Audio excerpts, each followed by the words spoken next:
SIM cards to be deactivated starting August 1st. Fiji looks to potential investors in Madang and Project Runway staged in stunning fashion.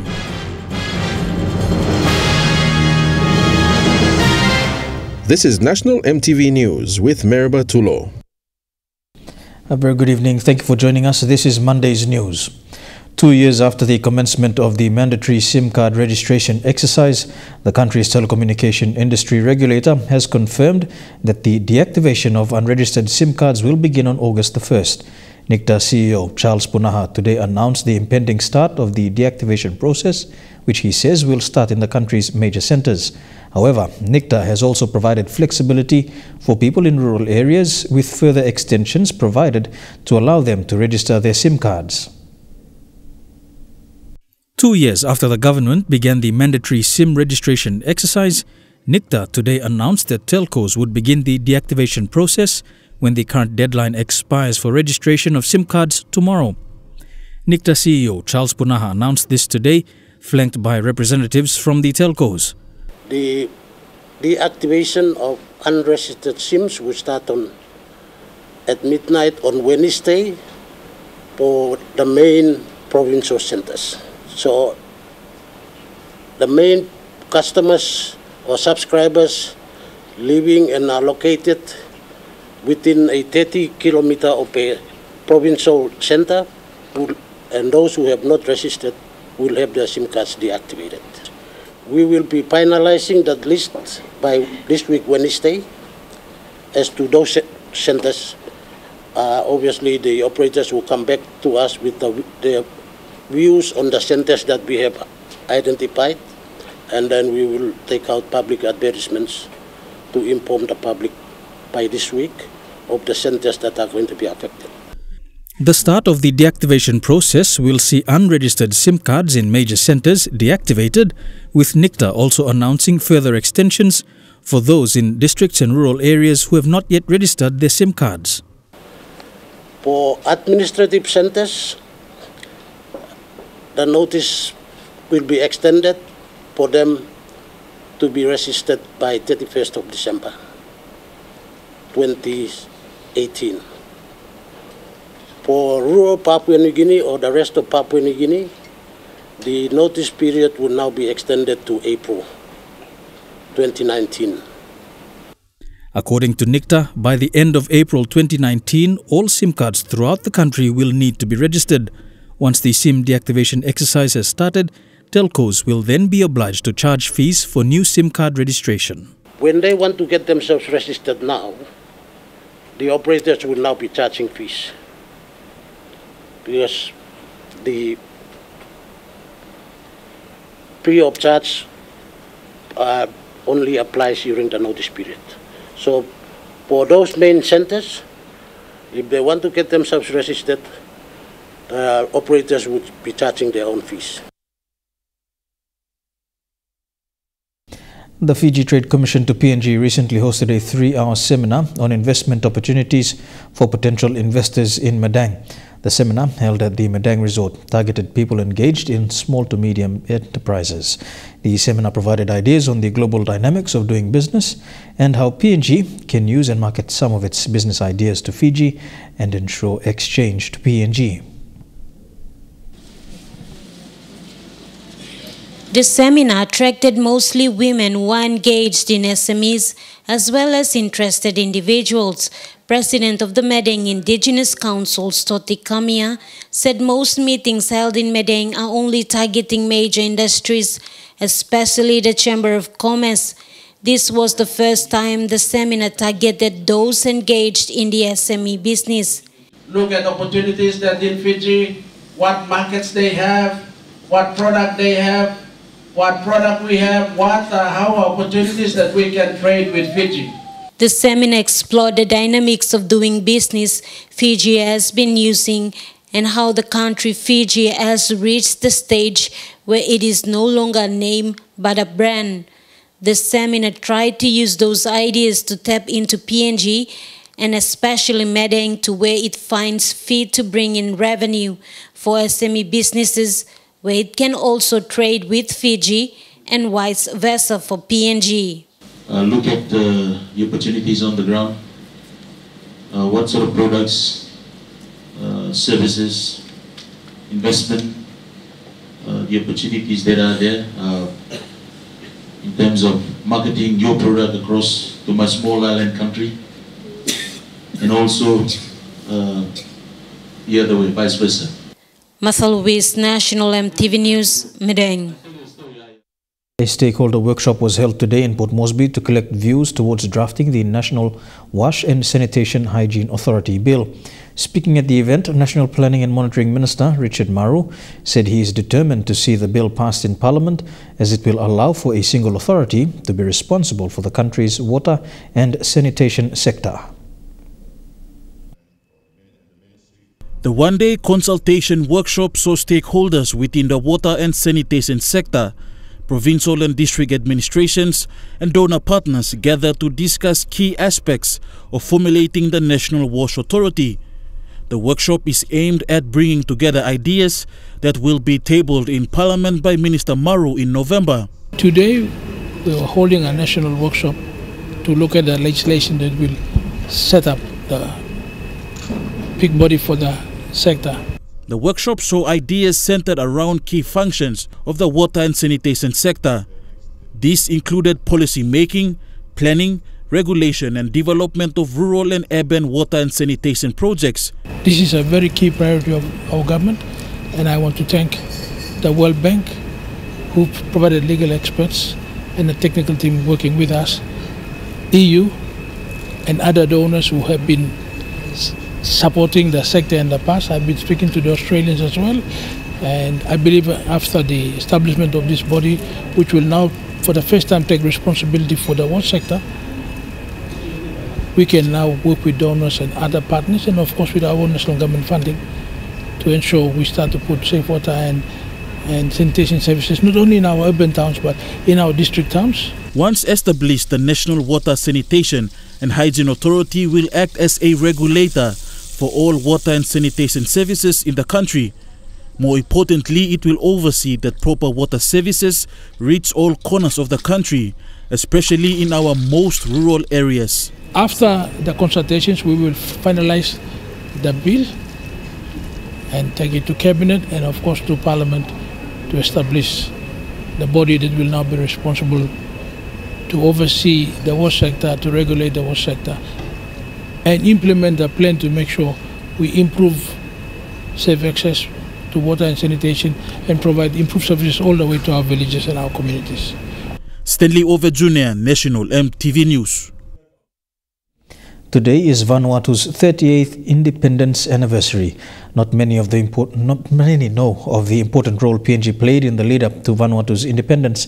In 1980, just 5 years after gaining independence, the PNG government sent its army in to quell rebellious activities that led to Vanuatu's independence. Today, cadet officers at the Correctional Services Training College observed the day with two of their Vanuatu colleagues.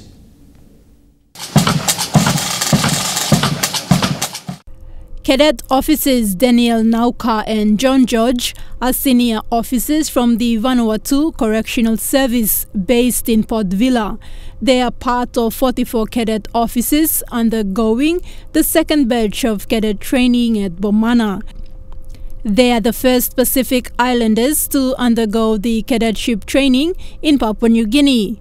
In commemorating their country's national independence, the CS Pipes and Drums Band played the tune of their national anthem,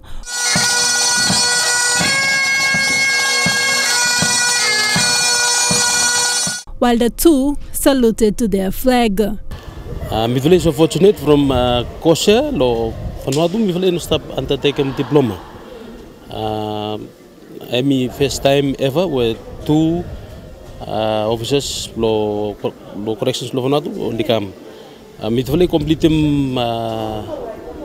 part lo training finish, special lo training 3 months, mitfully complete start lo January up until May. Because of the lack of a staff training college for correctional officers in Vanuatu, their engagement with CSTC is seen as an important investment for the Vanuatu government. Unlike PNG, the CS department in Vanuatu falls under the public service and has been in operation for just over 12 years. To date, it has a little over 200 inmates, and most of the staff in Vanuatu do not undergo such training compared to their PNG counterparts. The pioneer lo Vanuatu. I'm so fortunate from Kosher lo Vanuatu. I'm stop undertaking diploma. I'm first time ever with two officers lo corrections lo Vanuatu on the camp. The celebration is the first of its kind in CS history and attracted a respectable audience. We are thankful to be with the staff, just to support our forces with the two Vanuatu students. Mi ete mo se first time lomi mi sta ponte disla kain event sem kama pote mo narapla country mi to celebrate independence blongor. The bilateral relationship between Papua New Guinea and Vanuatu governments is a unique one. In fact, it was the Papua New Guinea Defence Force who had assisted Vanuatu to overthrow its external government in 1980, which has resulted in Vanuatu gaining its independence. Back then, it was a state secret, but now, 38 years after, it is safe to say that it was from Bomana that the Kumul Force had conducted their training, which led to the successful overthrowing of the Vanuatu external government. Tekla Gunga, National EMTV News. You're watching National EMTV News. We go for our first break, but stick around. We'll have more of the day's stories when we come back.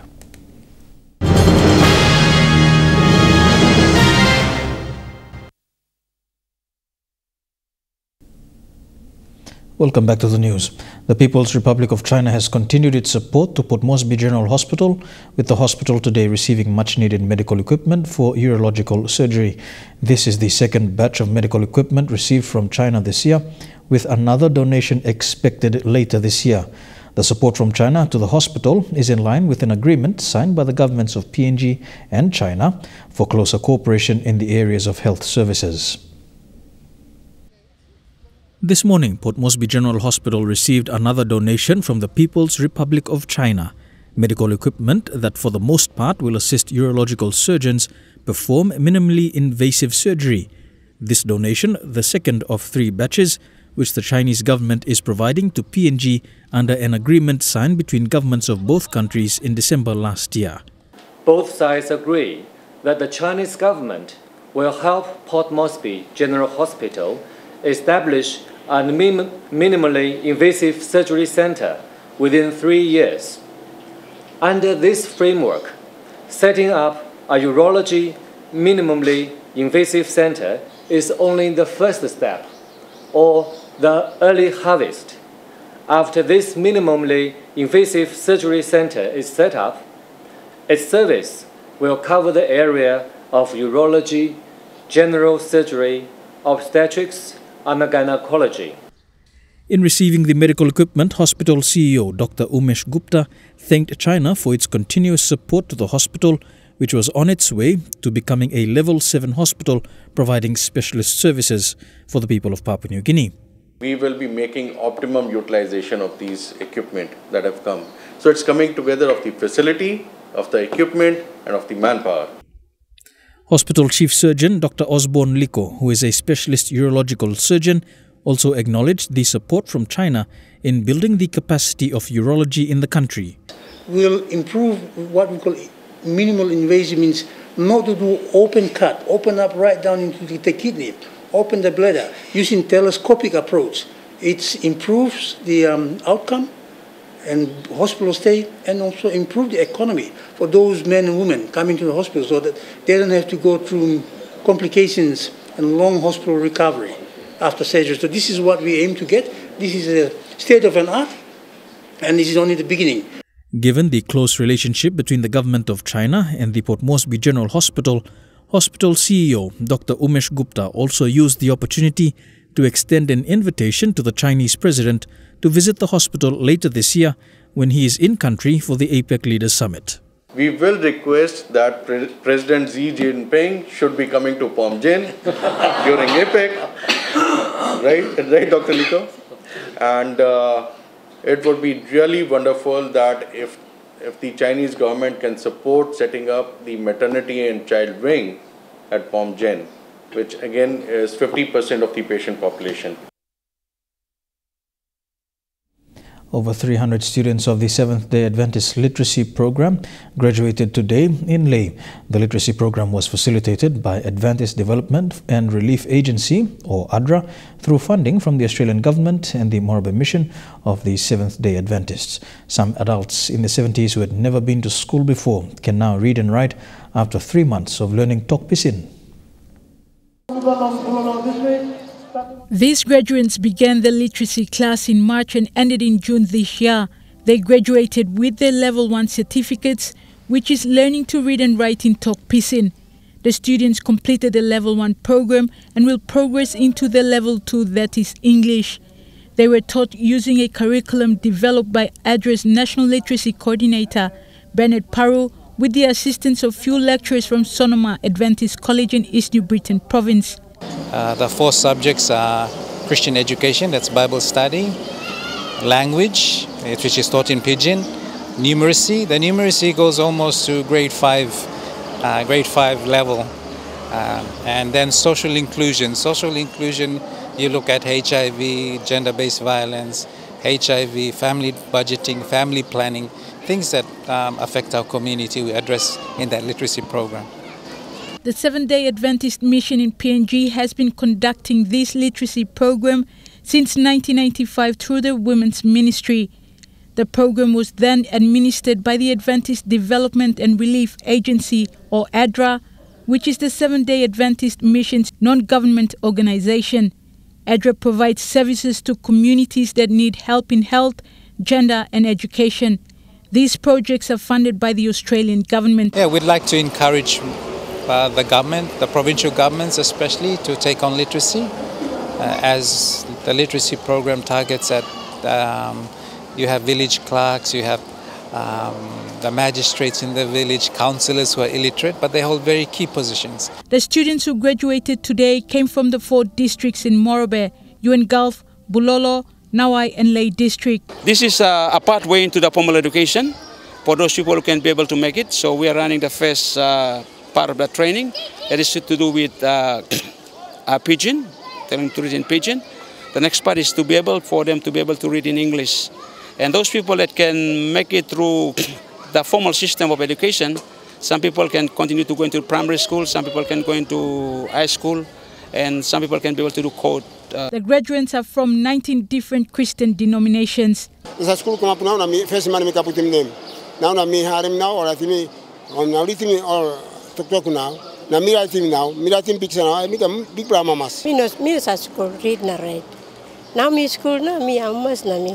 Julie Badui Owa, National EMTV News, Leh. Here with Monday's News, we take a look at stories making headlines overseas after these messages. Don't go away.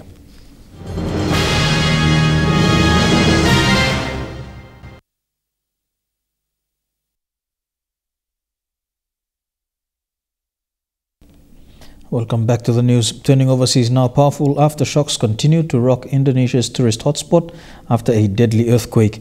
The official death toll has just risen to 16 after a 6.4 magnitude earthquake hit Lombok Island early yesterday morning. Children sleep outside under basic shelter, their house destroyed. We heard that quakes as strong as the one early in the morning may occur, and that makes my family and I very nervous and scared. So we put up this tent to prevent something bad from happening. Dozens of aftershocks see already rattled residents fleeing from buildings. A British tourist films the devastation at a local village. Their whole livelihood, their whole shop, their home, everything damaged beyond ruin. Makeshift tents protect survivors. I was guarding my rice field when I heard a rumble coming from the east. I was holding a cup of coffee and ran away with the coffee in my hand. Within the so-called Pacific Ring of Fire, Indonesia is vulnerable to earthquakes, which doesn't mean it's well prepared. More than 1,000 houses are badly damaged, with some beyond repair, in part due to the country's poor building standards. Most of the injuries have been from falling debris. During the quake, I was inside a house that collapsed. Before it completely collapsed, I escaped. But others in the house were not so lucky. My friend who died was in the kitchen when the quake happened. She was packing all of her stuff to come back to Malaysia. Many are too scared to go back into their homes, now preparing for another night outside. Massive wildfires continue to burn out of control across America, and between 30 and 40 Kiwi fighters will be heading over to join the battle. Nearly 60 large fires are uncontained across 14 states, burning 1 million hectares of land, the worst in Californian history, where 8 major blazes are rising out of control. 12,000 firefighters are battling flames across the state, 6 deaths so far, with at least 7 people still missing. Swirling wildfires roaring through Redding, Northern California, wreaking widespread destruction and sending thousands fleeing for their lives in terrifying conditions. Homes were exploding, cars were exploding, and I have a wife and kids, and I said, I better FaceTime my wife just in case.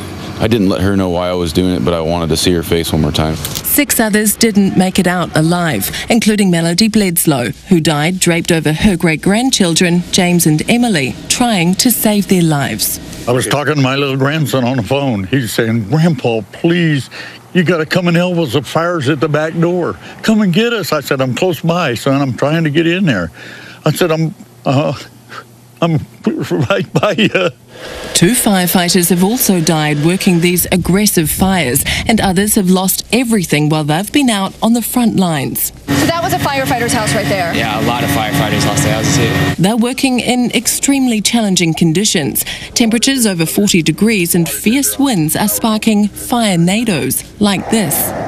Towering spirals of fire fueled by ambient air rising quickly into the atmosphere and sending embers, burning debris, even cars flying.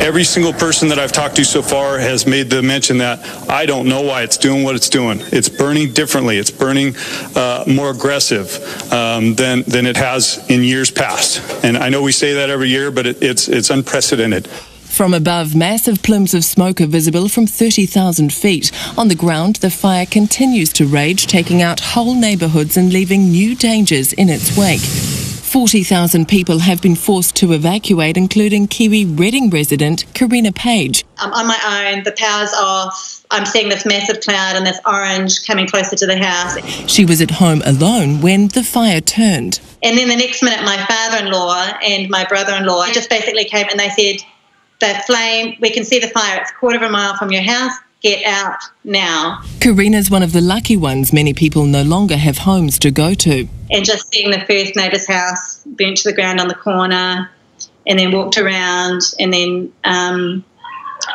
saw our house was fine, looked over to the right, and then another neighbour's house burnt to the ground. It was very, very sad. The dry conditions and brutal temperatures fueling these fires forecast to continue. It was a slap that went viral. A Palestinian teenager sent to jail for 8 months after hitting an Israeli soldier in the occupied West Bank. Now Ahmed Tamimi is free and had an emotional reunion with her family and friends. As the BBC reports, the 16-year-old has found herself as the symbol of resistance against Israel.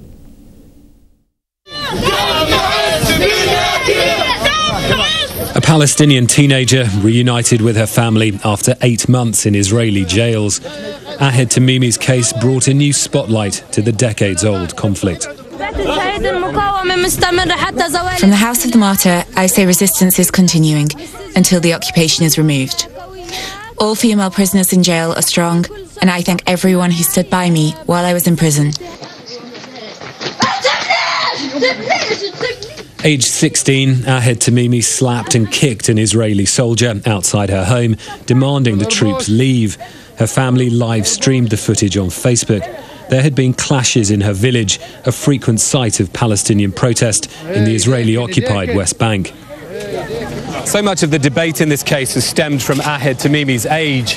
Where Israel saw a teenage assault against a soldier, Palestinians saw an act of dignity. For them, she has become a 16-year-old symbol of resistance against an occupation entering its 52nd year. Human rights groups criticised her military trial and detention. But Israel says the Tamimi family's activism exploits its children. Ahed was filmed aged 11 confronting a soldier. And Israelis condemned comments in last year's video where Ahed blamed US policies for any Palestinian violence. I don't think that you can ever call requests or calls for the commission of suicide bombings as peaceful resistance. Ahed Tamimi is a new icon for Palestinians. She may suffer from a weight of expectations, with both sides watching. It's the case of predator versus predator. It's a furious underwater battle going on in southern Africa's waters between orcas whales and great white sharks. And it may surprise you who's coming off second best. They're both seemingly at the top of the food chain. Great whites and killer whales, but it turns out one is the better killer. Well, at the moment we're really experiencing something quite unprecedented. We think of Free Willy, we think of them as cute and cuddly, or the majority of us do. And with white sharks we think of Jaws. So now it's kind of changed around a bit. At Gansby, east of Cape Town in South Africa, it's the great whites that have been washing up dead. All 3 sharks have been identified. It happened after a pair of male orcas moved into the area. So we think possibly what they're doing is taking a pectoral fin of the white shark in each mouth and swimming, and then they're opening up the shark and extracting its liver that way. And what's incredible is almost the surgical precision that they do this with. Dr. Alison Towner and her colleagues are trying to find out why, and whether a lack of food has made the orcas see the whites as prey. There's so many complex dynamic factors that play into a story like this. So lots of questions on everyone's minds, not so many answers. It's already having an impact on the ecosystem. So the population of seals are going to increase on those islands. But sooner or later we'll go back to normal, and how Mother Nature will always work. The most incredible thing about these orca attacks is that the great whites just haven't come back to the area. Maybe killer whales are the world's greatest shark repellent device. Could we train killer whales to protect bathers from white sharks? That's a very fanciful idea. You know, that's the thing. It seems to be a very effective repellent. Some things are just too much to ask for. You're with Monday's News. We go for a break. When we come back, some sporting updates in Trukai Sports. Stay tuned.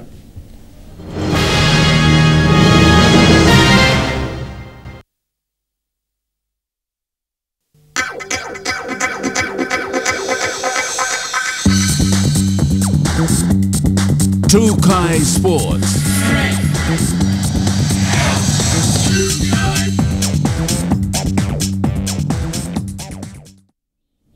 Welcome to Trukai Sports. We begin with Rugby League, and the SPPNG Hunters are a step closer to making the top 6 before the finals playoffs. After a 3-game winning streak, they moved up to 7th spot on the Intrust Super Cup ladder after an impressive win over 3rd-placed Burleigh Bears yesterday at the Oil Search National Football Stadium.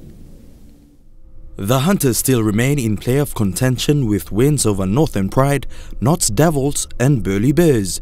With 4 rounds remaining before the finals, coach Michael Marum says they will take one game at a time and prepare well for each match. Some of those errors, mistakes, so we have to go back and do our video review midweek and then go from there. So yeah, it's a lot of things to take out of this game and also to work on again. So yeah. Michael Marum's side jumped Notts Devils and South Logan Magpies into 7th place on 22 points, trailing the East Tigers and Sunshine Coast Falcons on points difference. The Townsville Blackhawks are now 2 points clear at the top of the competition ladder after beating the Magpies, who host the Hunters this weekend. Falcons had a win yesterday, Jets also had a win, but yeah, now we might get into the 7 or 6. But yeah, we just need to back up and play well again next week and get another 2 points in Brisbane against the Logan Magpies here. Elijah Levitt, National EMTV Sports. To some boxing overseas, and Kevin Berry says a headbutt and roughhouse tactics stopped his Kiwi fighter Joseph Parker getting his career back on track in London. Parker lost to Dylan White in a unanimous decision that leaves Parker with 2 straight losses in England and no belts. 2 trips to the canvas and a lack of work rate through the middle rounds cost Joseph Parker. He doesn't want to engage, and it's so frustrating. It took a final round pep talk from Kevin Barry to fire him up. But the late flurry that sent White to the canvas was too little, too late. Still, the result hasn't upset Parker. Listen, I'm happy. You know, I lost to the better man on the day. But I'm excited, I'm still young. His laid-back demeanour has White's promoter Eddie Hearn questioning Parker's desire, having already made millions. As Marvin Hagler said, it's very difficult to get up and do your hill sprints when you're wearing silk pyjamas. The man who often pushed the 26-year-old disagrees. He's hungry. He just made a hell of a lot of money before this fight, and he's come back and put on a show like he did, you know. It'll be great to be 2-time world champion. 30, 31, I'm out, but for now I'm going to go hard. After consecutive losses and 2 years without a knockout, Parker's shouldering the blame and not questioning whether he should still work with coach Kevin Barry. If I executed the plan, it'll be different. Well, I'm a little insulted that you even asked that question. You know, I can't get in the ring and throw the punches for Joe. You know, I give every ounce of energy that I have to this man. I love this man. But boxing analyst Mike Angove says it's something to consider. Whether it's the coach giving the right information or is it the athlete not hearing what the coach has to say. Either way, sometimes changing the messenger and changing up how that's delivered can get results. Now promoter David Higgins must fight for another quality opponent, possibly Derek Chisora, who knocked out Carlos Takam on the undercard. I'm very confident that there'll be a range of great comeback options for Joseph Parker if he wants to come back. And I believe I've heard nothing to suggest he doesn't. Champions have returned from losses before. Now it's Joseph Parker's turn to try. And we'll continue with more of Trukai Sports after these messages. Don't go away.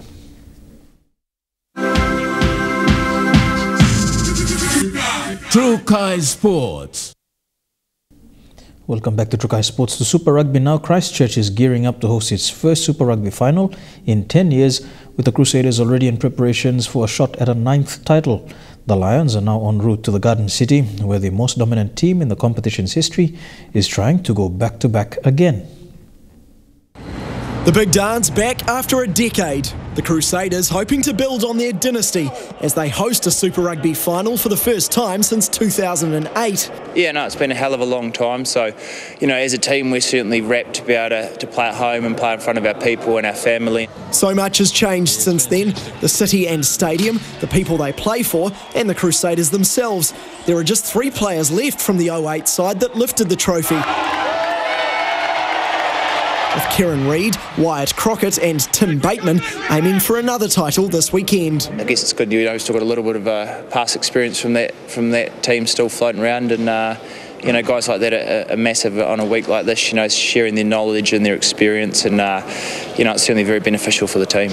The Lions, though, will descend on Christchurch tomorrow as one of the most consistent teams in recent years. It's their 3rd straight final, but they haven't won one, beaten by the Red and Blacks at home last season and the Canes 2 years ago. It's a great history, isn't it? It's sort of illustrative of the New Zealand-South Africa history against sides of Springboks and the All Blacks.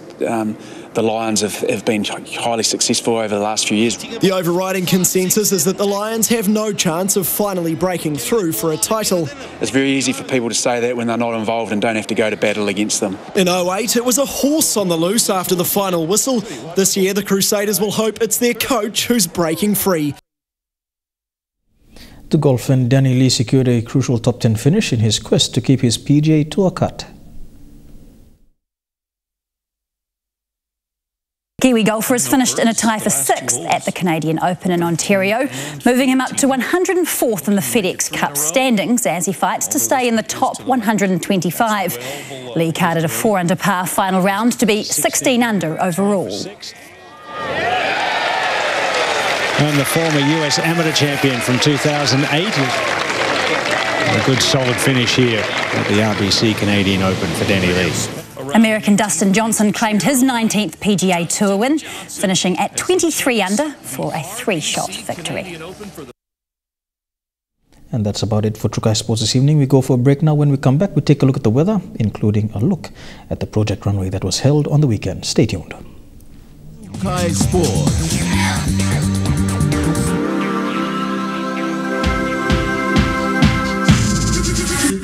Trukai Sports. The weather details were proudly brought to you by Dulux, celebrating 50 years in PNG and the only paint made in PNG.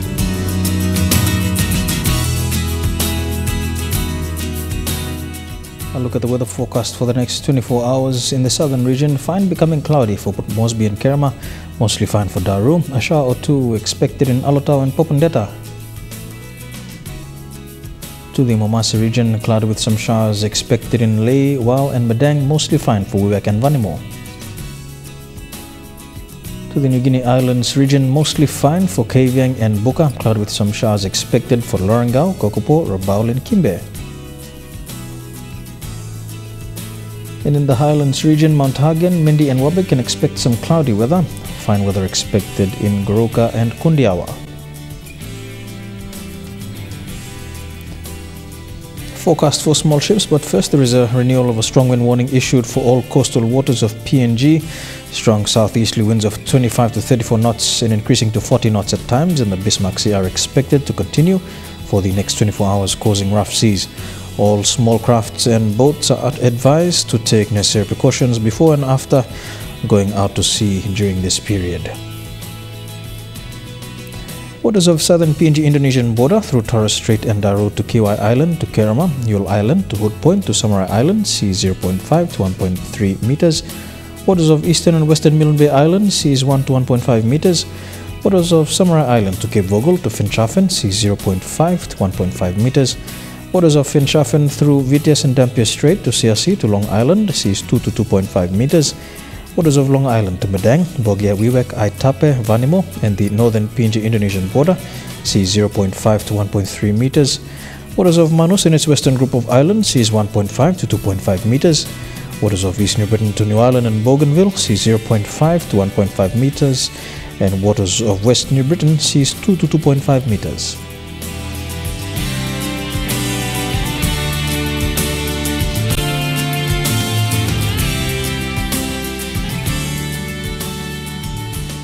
And a look at the ocean forecast for PNG areas. Coral Sea, seas slight with southeasterly winds at 10 to 15 knots. Solomon Sea, seas slight to moderate with southeasterly winds at 10 to 20 knots. Bismarck Sea, seas rather rough with southeasterly winds at 29 to 25 knots. In the Pacific Ocean, seas slight with northeast to southeasterly winds at 10 to 15 knots.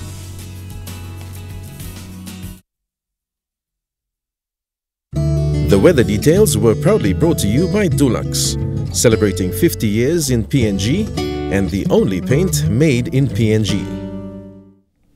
And to end the news, the Miss Pacific Islands pageant PNG hosted their Project Runway fashion show on the weekend. The event was a success, attended by various designers, sponsors and members of the diplomatic corps.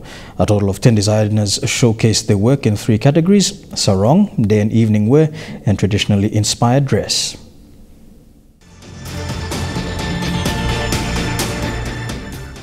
The event has grown stronger since its inception in 2015, and this year 6 new designers jumped on board, joining the 4 known designers, bringing the total to 10.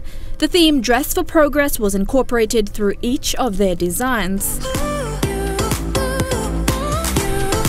The show started with the first category, sarong wear. You all around the world, beautiful girl. Tell me where you wanna go. She loves palm trees. Take her to the island. She loves sunshine. Take her to the island. Each of the designs had a unique representation to how they were tied and a different storyline to the print on them. For the second category, day and evening wear, each designer put out 4 outfits, 2 day wear and 2 evening wear. The skill in locals designing outfits has stepped up over the years, and this was evident to the audience on the night. third category, traditional inspired dress, was the big one for the night. This garment was awarded the highest prize because of the workmanship put in by the designers representing PNG's different cultures and heritage. The uniqueness of this platform pushed the limits of creativeness of local designers, which was a challenge to inspire and help them grow. Judges Alcinda Trowan, Florence Jauke Kamel and international head judge Mr. Hupfield Hoida from Fiji were on the lookout mostly for creativity, resourcefulness and originality. The show came to a close with an awards ceremony. Designer Elsie Roroipe from Bilawe Designs took out the prize of 2,500 kina for her sarongwear design.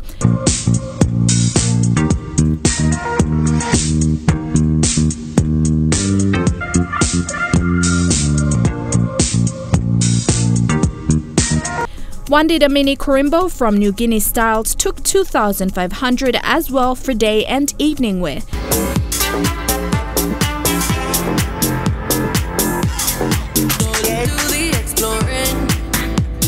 Passion in the message when you smile.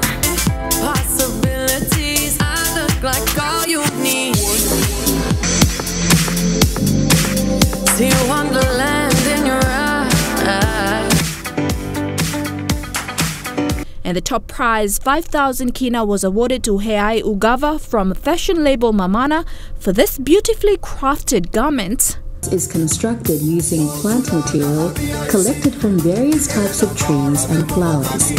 The upper breast cover of the dress is made from leaves. Deemed the runway of the year. The show was amazing, the dresses were spectacular, and the traditionally inspired dresses were beyond compare.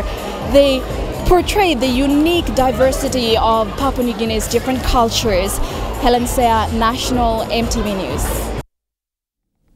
And that's the news, sport and weather for today, Monday the 30th of July 2018. On behalf of the entire EMTV News team from right around the country, pleasant viewing on your number one to watch. Good night.